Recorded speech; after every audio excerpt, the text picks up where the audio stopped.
Dear students, third B.Sc Physics semester 5లో మనకి రెండు physics పేపర్లు ఉంటాయి. ఒకటి ఫిజిక్స్ పేపర్ 5A, రెండవది ఫిజిక్స్ పేపర్ 5B. పేపర్ 5Aలో ఎలక్ట్రిసిటీ, మ్యాగ్నెటిజం, ఎలక్ట్రానిక్స్, ఎలక్ట్రోమాగ్నెటిజం లాంటి టాపిక్స్ ఉంటాయి. Paper 5B modern physics. మనం ఈరోజు పేపర్ 5B మోడర్న్ ఫిజిక్స్లో ఉండేటువంటి ఫస్ట్ యూనిట్ అటామిక్ స్ట్రక్చర్ అనేది స్టార్ట్ చేస్తున్నాం. అటామిక్ స్ట్రక్చర్, పరమాణు నిర్మాణము. యాక్చువల్ పోర్షన్ అయితే మనకు సిలబస్లో ఉన్నది డ్రాబ్యాక్స్ ఆఫ్ బోర్స్ థియరీ నుంచి స్టార్ట్ అయింది. అంటే బోర్ సిద్ధాంతంలో ఉండేటువంటి లోపాలు అనే నుంచి స్టార్ట్ అయింది. అని అంతకన్నా ముందుగా అటామిక్ స్ట్రక్చర్కి సంబంధించిన బేసిక్ ఆస్పెక్ట్స్ మీరు ఎలిమెంటరీ క్లాసెస్ నుంచి కూడా చదువుతుంది. అయితే అటామిక్ స్ట్రక్చర్, అటామిక్ మోడల్ అనేవి ఎందుకు వచ్చాయంటే ఇనీషియల్గా డాల్టన్ అనే అతను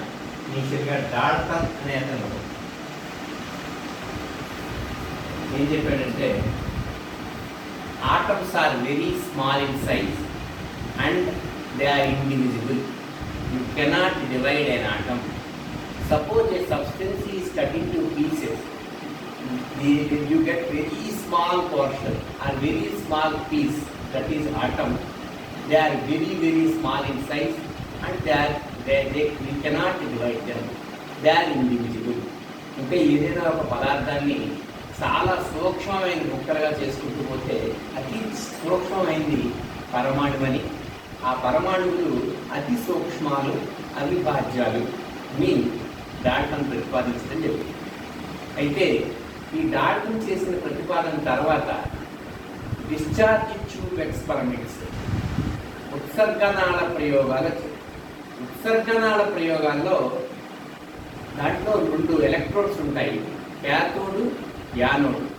ఒక ఆర్డినరీ గ్లాస్ ట్యూబ్లో రెండు ఎలక్ట్రోడ్స్ని అరేంజ్ చేసి వాటి మధ్య అత్యధికమైన పొటెన్షియల్ తేడా, very high potential difference and very low pressure is created inside the discharge tube. Then a large number of interesting phenomena were observed. In that observation, they are able to observe that cathode emits invisible radiations. మన కంటికి కనిపించని రేడియేషన్స్ని, వికిరణాలని cathode విడుదల చేస్తుంది అని కనుక్కుంది. ఆ cathode కిరణాలే streams of negatively charged particles, రుణావేశిత కణాల యొక్క సముదాయం. అవి మరి మనకు కనిపించినప్పుడు ఎలా గుర్తిస్తారు? They can be observed by using zinc sulphide screen మీద క్యాథోడ్ రేస్ ఇన్సిడెంట్ అయినప్పుడు మెరుపులు వస్తాయి. దాని నుంచి క్యాథోడ్ కిరణాలకు సంబంధించిన లక్షణాలు కనుక్కుంటారు. In that way they are able to discover a negatively charged particle, that is electron. ఆ రకంగా ఎలక్ట్రాన్ కనుక్కుంటారు. మరి ఎలక్ట్రాన్ ఏంటి అంటే one of the part in atom. అయితే how electrons are arranged in an atom? Basically by using Rutherford scattering experiment. Rutherford alpha కిరణ పరిక్షేపణ ప్రయోగం సహాయంతో ఏం కనుక్కుంటారంటే most part of the atom is empty. పరమాణువులో ఉండే చాలా భాగం ఖాళీగా ఉంటుంది. Its entire mass is concentrated at very small region, in a very small region nearly at its center. It is termed as nucleus. Nucleus contains nucleons. They are protons and neutrons. Nucleus లోపల ఉండే వాటిని న్యూక్లియాన్లు అంటారు. Nucleons అనేవి ప్రోటాన్లు, న్యూట్రాన్లు ఉంటాయి. దాంట్లో nucleus చుట్టూ ఎలక్ట్రాన్లు తిరుగుతూ ఉంటాయి.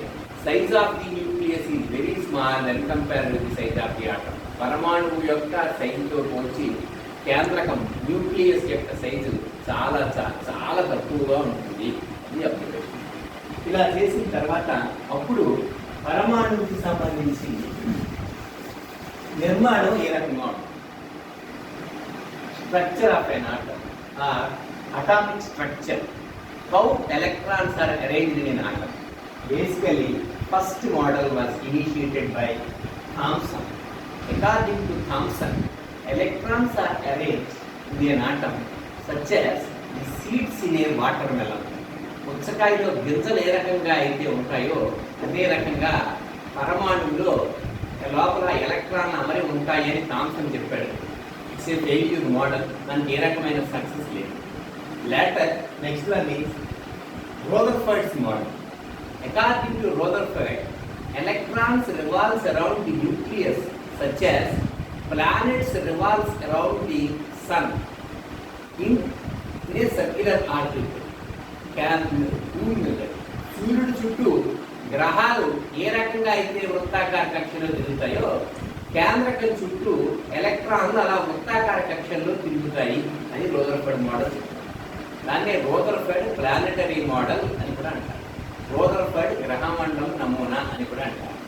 అయితే ఇక్కడ ఒక బేసిక్ ప్రాబ్లం ఒకటి, ఇంపార్టెంట్ ప్రాబ్లం ఏంటంటే according to electromagnetic theory, when a charged particle moves in a closed path, it loses energy continuously. విద్యుదయస్కాంత తరంగ సిద్ధాంతం ప్రకారం ఏదైనా ఒక ఆవేశిత కణం సంవృత మార్గంలో తిరుగుతూ ఉంటే శక్తిని కోల్పోతుంది. Here electron is a charged particle. It has got 1 unit negative charge. When such a negatively charged particle revolves in a closed path or circular path, it loses energy. When it loses energy, it comes close to the nucleus and finally it falls into the nucleus. But practically atoms are most stable. అంటే విద్యుదయస్కాంత తరంగ సిద్ధాంతం ప్రకారం ఆవేశిత కణం సంవృత మార్గంలో తిరుగుతూ ఉన్నట్లయితే శక్తిని కోల్పోవాలి. అలా శక్తిని కోల్పోయినటువంటి ఆ కణం దానికి కేంద్రకానికి దగ్గరగా, అంటే ఎలక్ట్రాన్ కేంద్రకానికి దగ్గరగా వచ్చి చివరగా ఎలక్ట్రాన్ కేంద్రకంలో పడిపోవాలి. కానీ అలా జరిగితే కేంద్రకం స్థిరత్వం చాలా తక్కువ ఉండదు అసలు. కానీ కేంద్రకానికి స్థిరత్వం చాలా ఎక్కువ, పరమాణువుకి స్థిరత్వం చాలా ఎక్కువ.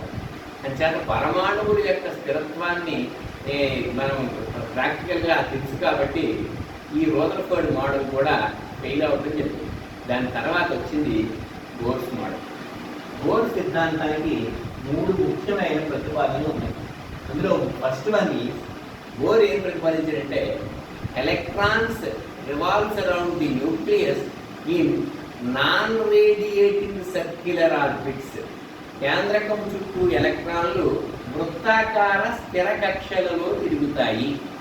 Stationery orbit is 1, while revolving in the stationary orbit, electron does not lose energy or gains energy. అంటే కేంద్రకం చుట్టూ ఎలక్ట్రాన్లు వృత్తాకార స్థిర కక్షల్లో తిరుగుతాయి. స్థిర కక్షలో తిరిగేటప్పుడు ఎలక్ట్రాన్లు శక్తిని కోల్పోవడం కానీ గ్రహించడం కానీ జరగదు. ఎలక్ట్రాన్ శక్తిని కోల్పోవడం కానీ గ్రహించడం కానీ జరగదు. కాబట్టి రూదర్ఫర్డ్ మోడల్లో వచ్చినటువంటి డిఫెక్ట్ ఏదైతే ఉందో దాన్ని పాస్టులేట్ సహాయంతో కొంతవరకు అధిగమించారు అని చెప్తారు. అంటే ఆవేశిత కణం సంవృత మార్గంలో తిరిగితే శక్తిని కోల్పోతుంది కాబట్టి అనే ప్రిన్సిపల్ ఆధారంగా రూదర్ఫర్డ్ మోడల్ ఫెయిల్ అయింది. అయితే ఇక్కడ తీసుకున్నప్పుడు ఏం తీసుకున్నారు? Electrons revolves around the nucleus in non radiating circular orbits. వృత్తాకార స్థిర కక్షల్లో తిరుగుతాయి. స్థిర కక్షలో తిరిగేటప్పుడు ఎలక్ట్రాన్ శక్తిని కోల్పోవడం కానీ గ్రహించడం కానీ జరగదు అని చెప్పి. Next another one is while revolving in the circular orbit, angular momentum is an integral multiple of h/2π. వృత్తాకార కక్షలో తిరుగుతున్నప్పుడు ఎలక్ట్రాన్ యొక్క కోణీయ ద్రవ్య వేగము h/2πకి పూర్ణాంక రెట్లు ఉంటుంది. mvr is equal to n into h/2π, where n is an integer. n is equal to n takes values 1, 2, 3 so on. When n takes values 1, 2, 3 so on, when n takes values 1, 2, 3 so on, it is a quantum condition. In that way, Bohr introduced quantum theory in his postulate.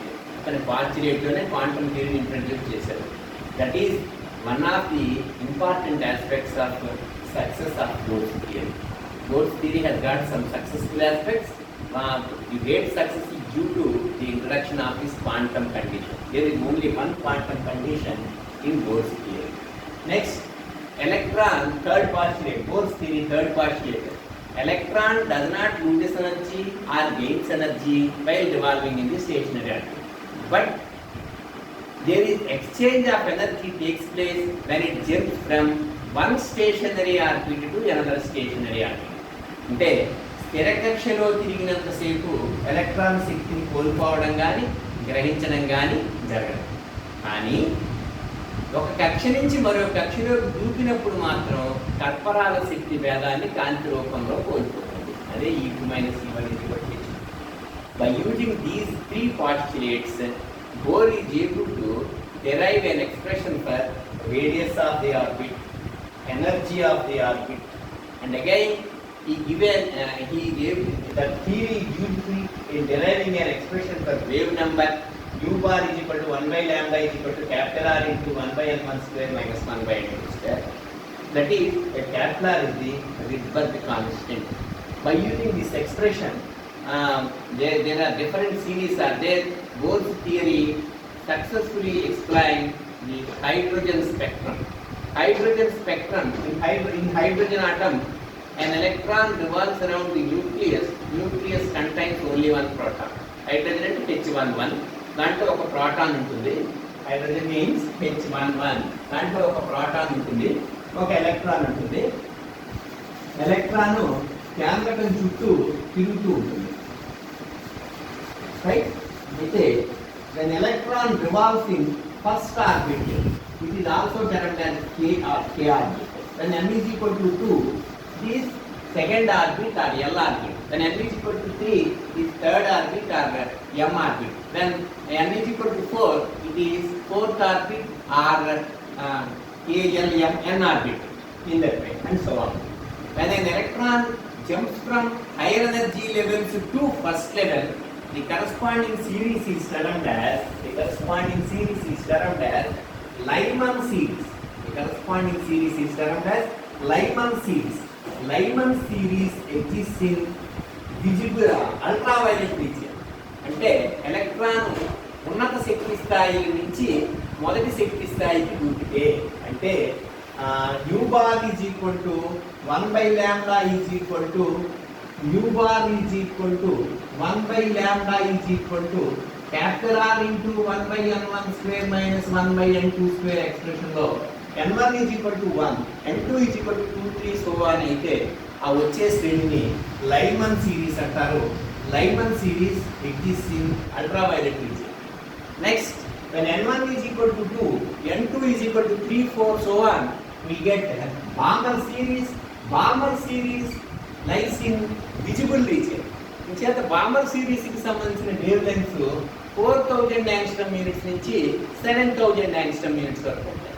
4000 angstrom units to 7000 angstrom units వరకు ఉంటాయి.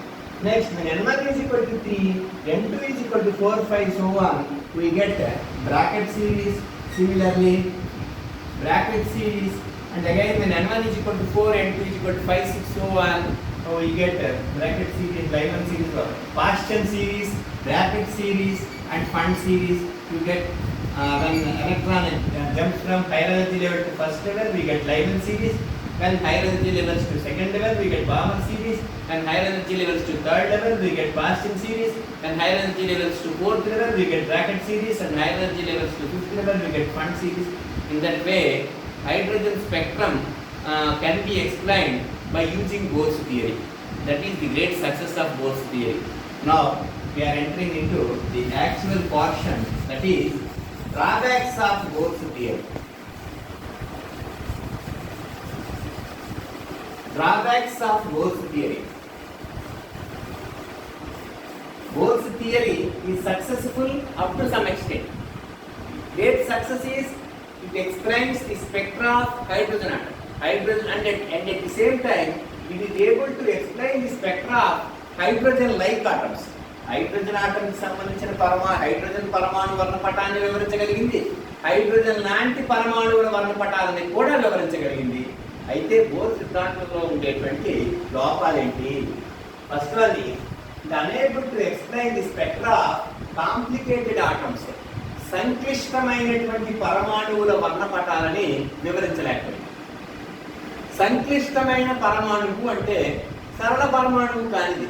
సరళ పరమాణు అంటే simple atom.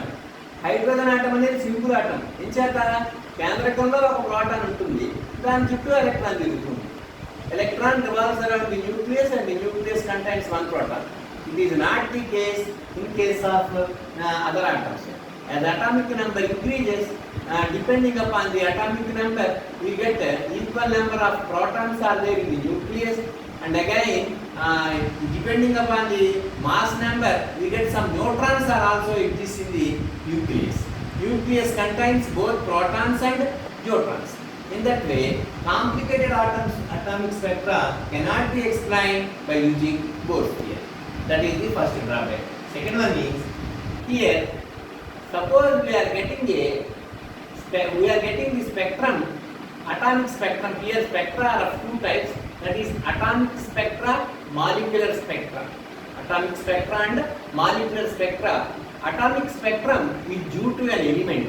Molecular spectrum is due to a compound. And at the same time, the atomic spectrum consists of lines. But all the lines do not have same intensity. You can observe the same pattern in case of hydrogen spectrum. By using a spectrometer in our laboratory also, you get you are unable to get the 7 colors having, that is 7 colors means VGR, violet, indigo, blue, green, yellow, orange, red. All the lines do not have same intensity. Different lines have different intensities. Why different lines have different intensities? వేరు వర్ణపట రేఖల యొక్క తీవ్రతలు వేరుగా ఎందుకున్నాయి అనే విషయాన్ని bore theory explain చేయలేదు. Second one is fine structure of spectral lines.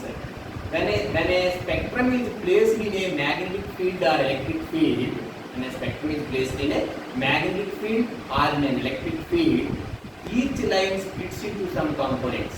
ఏదైనా వర్ణపటాన్ని అయస్కాంత క్షేత్రంలో కానీ విద్యుత్ క్షేత్రంలో కానీ ఉంచితే వేరు రేఖలు, ప్రతి రేఖ కూడా కొన్ని రేఖలుగా విడిపోవడం జరుగుతుంది. దాన్ని fine structure of spectral lines అంటారు. Bohr's theory fails to explain the fine structure of spectral lines. Spectral lines యొక్క fine structure ని explain చేయలేదు. Next, quantitative explanation of chemical bonding. రసాయనిక బంధానికి సంబంధించిన క్వాలిటేటివ్ ఎక్స్ప్లనేషన్, క్వాంటిటేటివ్ ఎక్స్ప్లనేషన్. పరిమాణాత్మక విశ్లేషణ వివరణం, గుణాత్మక వివరణం. వీటిలో క్వాంటిటేటివ్ పరిమాణాత్మక వివరణని సంతృప్తిగా చెప్పలేకపోయింది. Next, when a spectrum is placed in a magnetic field, each line splits into some components. That was observed by Zeeman and it is termed as Zeeman effect. అంటే వర్ణపటాన్ని అయస్కాంత క్షేత్రంలో ఉంచినప్పుడు ప్రతి రేఖ కొన్ని రేఖలుగా విడిపోతుంది. దాన్ని జీమన్ ఫలితం అంటారు. ఈ జీమన్ ఫలితాన్ని బోర్ సిద్ధాంతం వివరించలేదు. Similarly, when spectrum is placed in an electric field, again each line splits into some components. That is termed as Stark effect. Bohr's theory fails to explain the Stark effect also. These are the main drawbacks of Bohr's theory. Bohr's theory kunna what are the drawbacks of Bohr's theory ante ani it unable to explain the spectra of complicated atoms. It is unable to explain the variations in the intensity of spectral lines. It unable to explain the fine structure of spectral lines. It unable to explain the qualitative explanation of chemical bonding. It unable to explain Zeeman effect and Stark effect. అంటే bore సిద్ధాంతం సంక్లిష్ట పరమాణువుల వర్ణపటాలను వివరించలేకపోయింది. అట్లాగనే ఏర్పడిన వర్ణపటంలో వేరు రేఖలకి వేరు తీవ్రతలు ఎందుకు ఉంటాయి, అన్ని రేఖలకి ఒకే విధమైన తీవ్రత ఎందుకు ఉండదు అనే విషయాన్ని వివరించలేకపోయింది. తర్వాత వర్ణపట రేఖల సూక్ష్మ నిర్మాణాన్ని వివరించలేకపోయింది. అట్లాగనే రసాయనిక బంధానికి సంబంధించిన పరిమాణాత్మక విశ్లేషణ లేకపోతే వివరణని చెప్పలేకపోయింది. జీవన్ ఫలితాన్ని, స్టార్క్ ఫలితాన్ని వివరించలేకపోయింది. ఇవి బోర్ సిద్ధాంతంలో ఉండేటువంటి లోపాలు. మనకు ఉండేటువంటి సిలబస్లో ఫస్ట్ టాపిక్ ఇదే. నెక్స్ట్ వన్ ఈజ్, ఇంతవరకు మనం అటామిక్ స్ట్రక్చర్, పరమాణు నిర్మాణాల గురించి మొట్టమొదటి Thomson model, second one is Rutherford's model, third one is Bohr's model, fourth one is Sommerfeld's elliptical orbits.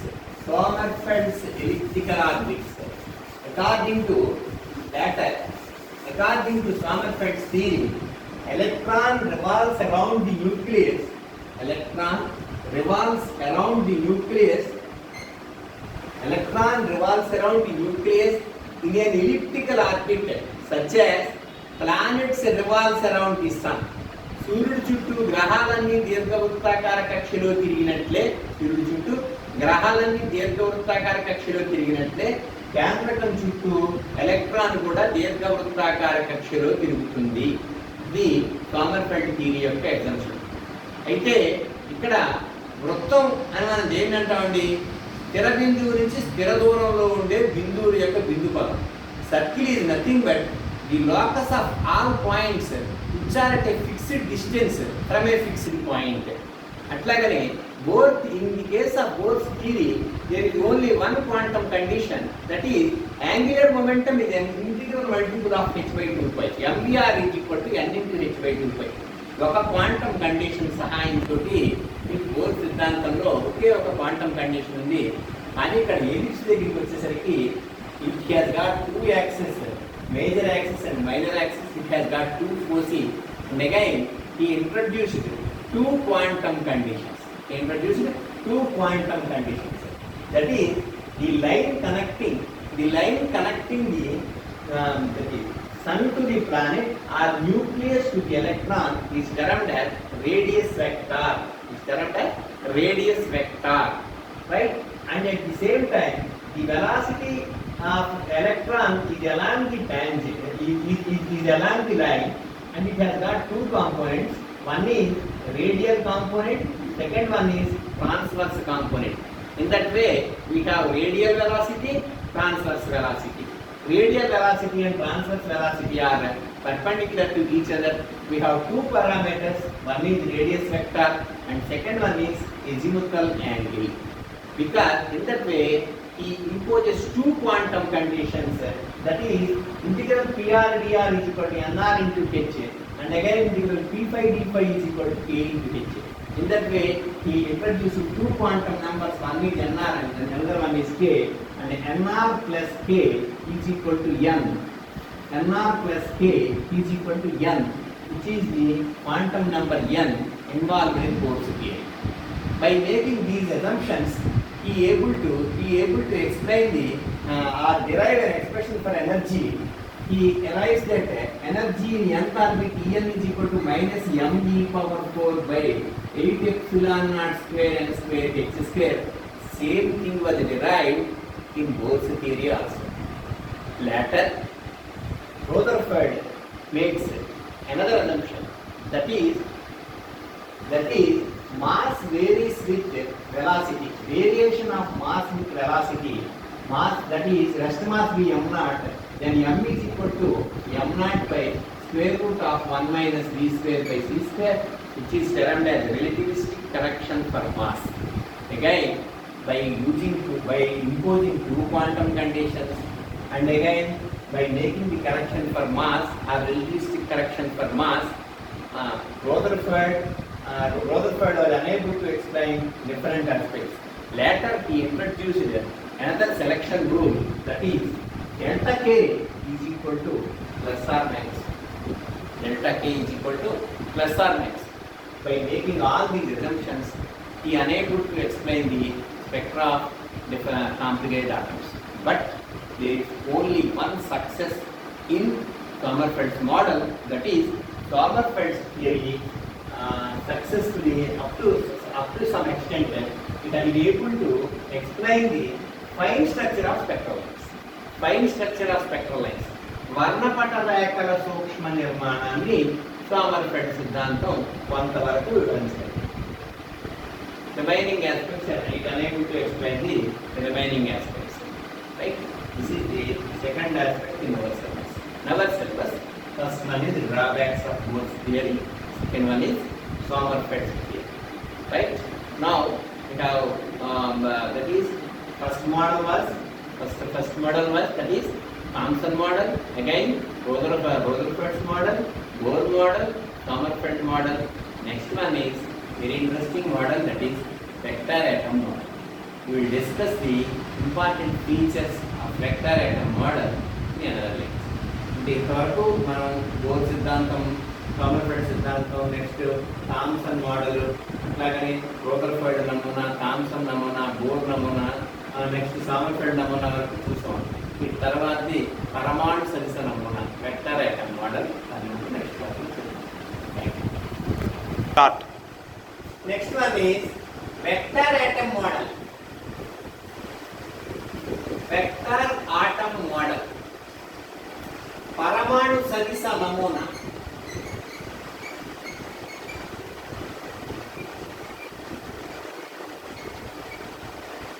ఇంతవరకు మనం డిఫరెంట్ మోడల్స్ డిస్కస్ చేసాం.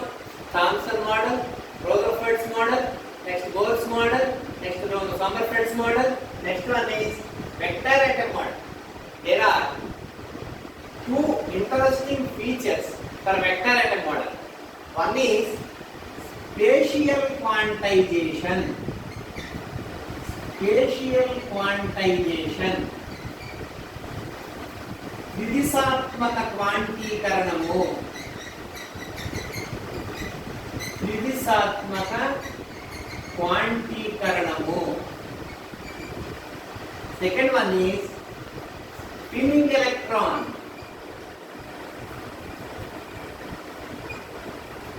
రమణయాన ఎలక్ట్రాన్. స్పిన్నింగ్ ఎలక్ట్రాన్, రమణయాన electron.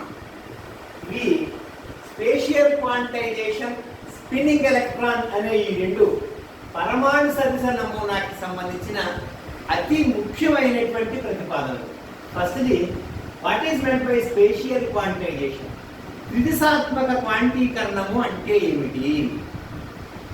According to classical theory, electron revolves around the nucleus in different orientations and all orientations are possible. But according to quantum theory, all orientations are not allowed. Only certain orientations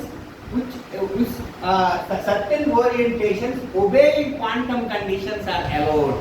అంటే కేంద్రకము చుట్టూ తిరిగేటువంటి ఎలక్ట్రాన్కి అవిచ్ఛిన్నమైన శక్తి స్థాయిలు ఉండడం సాధ్యం కాదు. కొన్ని శక్తి స్థాయిలు మాత్రమే ఉంటాయి. Certain orientations are allowed. ఏ ఓరియంటేషన్స్ అలౌ చేయబడతాయంటే which satisfy the quantum condition అని చెప్పారు. రెండవది, electron not only revolves around the nucleus but also revolves about its own axis. Electron కేంద్రకం చుట్టూ తిరగడం మాత్రమే కాకుండా తన చుట్టూ తాను తిరుగుతుంది. స్పేషియల్ క్వాంటైజేషన్ ఇంట్రడ్యూస్ చేసింది సోమర్ఫెల్డ్ ఇంట్రడ్యూస్ చేశాడు. That is spinning electron was introduced by Uhlenbeck and Goudsmit. Uhlenbeck and Goudsmit అనేవాళ్ళు ఈ స్పిన్నింగ్ ఎలక్ట్రాన్, భ్రమణయాన ఎలక్ట్రాన్ అనేటువంటి ప్రతిపాదనని చెప్పడం జరిగింది.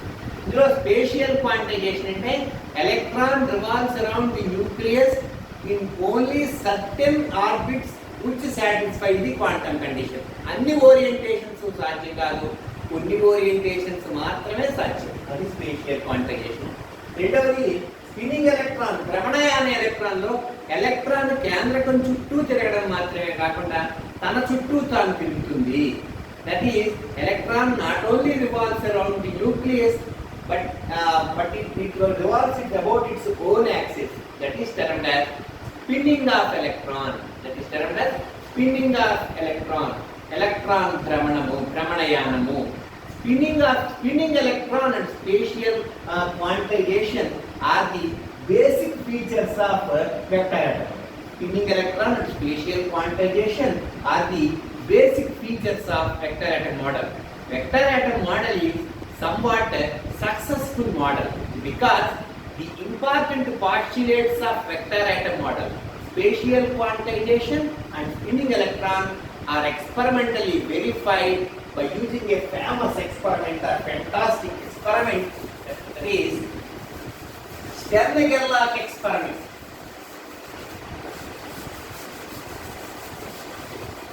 That is Stern-Gerlach experiment.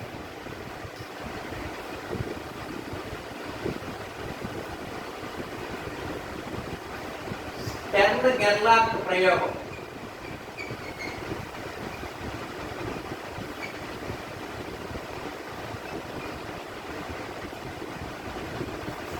Stern-Gerlach experiment directly immediately reveals the essential features of vector atom model. పరమాణు సదృశ నమూనాకి సంబంధించిన ముఖ్య ప్రతిపాదనలని చక్కగా వివరించినటువంటి ప్రయోగం స్టెర్న్-గెర్లాక్ ప్రయోగం. స్టెర్న్-గెర్లాక్ ప్రయోగం పరమాణు సదృశ నమూనాకి ఎక్స్పెరిమెంటల్ వెరిఫికేషన్ మనం చెప్పవచ్చు. అయితే ఈ స్టెర్న్-గెర్లాక్ ఎక్స్పెరిమెంట్ ఏ రకంగా చేశారు? Here in Stern Gerlach experiment silver atoms are heated in a oven. Oven అంటే produces very high temperature such as 1000 degrees temperature, 1400 degrees temperature. It produces silver atoms beam that is produced by this oven. ఈ oven సహాయంతో silver పరమాణు పుంజాన్ని ఉత్పత్తి చేస్తారు. Right, it travels through two slits S1 and S2. Why slits are used? Because to get a narrow beam, సన్నటి పుంజాన్ని పొందడం కోసం చీలికల్లో ఉపయోగిస్తారు. ఇదే విషయాన్ని మీరు అబ్జర్వ్ చేయొచ్చు. మనం వర్ణపట మాపకం స్పెక్ట్రోమీటర్తో ఎక్స్పెరిమెంట్ చేసినప్పుడు ఎప్పుడైనా సరే సన్నని చీలికని పొందడానికి ప్రయత్నం చేసి సన్నని చీలికని ఎందుకు పొందుతాము? సన్నని చీలిక చాలా కాంతివంతంగా ఉంటుంది. దానివల్ల ఏర్పడేటువంటి వర్ణపట రేఖల యొక్క తీవ్రత కూడా చాలా చక్కగా ఉంటుంది. ఈ విషయాన్ని మనం ఎక్స్పెరిమెంట్గా చాలాసార్లు చూసినాం లైట్ ఎక్స్పెరిమెంట్. సిమిలర్గా in order to get fine beam, సన్నని కిరణ పుంజాన్ని పొందడానికి 2 narrow slits S1 and S2 are used. Again, the silver beam is made to introduced in a non-homogeneous magnetic field. It is introduced in a non-homogeneous magnetic field. Non-homogeneous magnetic field. అసమరీతి అయస్కాంత క్షేత్రం. అసమరీతి అయస్కాంత క్షేత్రం. అయితే non homogeneous magnetic అసమరీతి అయస్కాంత క్షేత్రంలో silver పరమాణు పుంజం వచ్చేటట్టుగా arrangement చేశారు. అసలు అయస్కాంత క్షేత్రం అంటే the space around a magnet in which its influence is felt is called the magnetic field of the magnet. The space around a magnet in which its influence is felt is called as the magnetic field of the magnet.